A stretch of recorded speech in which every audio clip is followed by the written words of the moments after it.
পর্যাপ্ত বিশ্রাম নিচ্ছেন এরপরও ক্লান্ত থাকছেন? নিশ্চয়ই মনে প্রশ্ন, কেন সারাক্ষণ ক্লান্ত লাগে? শুধু আপনিই নন, এই সমস্যা ধীরে ধীরে মহামারী হয়ে উঠছে।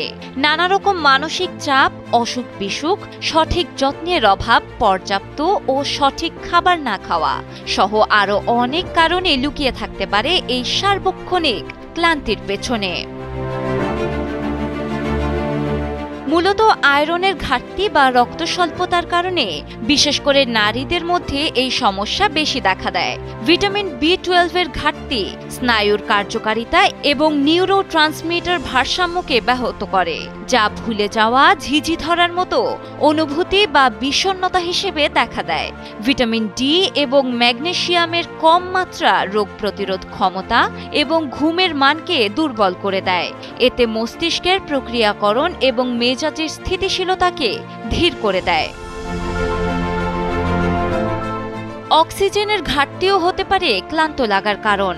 রক্ত স্বল্পতা, ফিটনেস এবং ব্যায়ামকে অগ্রাধিকার না দেওয়া, অগভীর শ্বাস প্রশ্বাসের ধরন এবং একটানা দীর্ঘ সময় বসে থাকার অভ্যাস মস্তিষ্কে অক্সিজেন প্রবাহকে হ্রাস করে।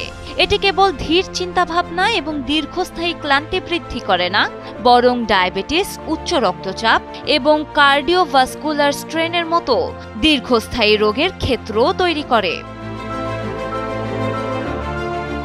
অনেক সময় অতিরিক্ত মানসিক চাপের কারণেও ক্লান্ত লাগে। রাতের বেলায় স্ক্রিনে বেশি সময় কাটানো, অনিয়মিত খাদ্যাভ্যাস, অতিরিক্ত কাজ এবং ডিজিটাল ওভারলোড মস্তিষ্ককে সার্ভাইভাল মোডে রাখে, যা স্ট্রেস হরমোনকে বাড়িয়ে তোলে। মস্তিষ্কের স্পষ্টতা এবং রোগ প্রতিরোধ ক্ষমতা উভয়কেই নষ্ট করে দেয় এটি। অকারণেই ক্লান্ত লাগা কোনো স্বাভাবিক ঘটনা নয়, কেননা দীর্ঘ সময় ধরে এমন চলতে থাকলে হতে পারে বিরাট স্বাস্থ্য সমস্যা। তাই স্বাস্থ্য ভালো রাখতে এখনই সচেতন হন এবং সুস্থ থাকুন। সামান্য কিছু অভ্যাস বদলের মধ্য দিয়েই আসতে পারে বিরাট পরিবর্তন। ডেস্ক রিপোর্ট, সময়ের আলো।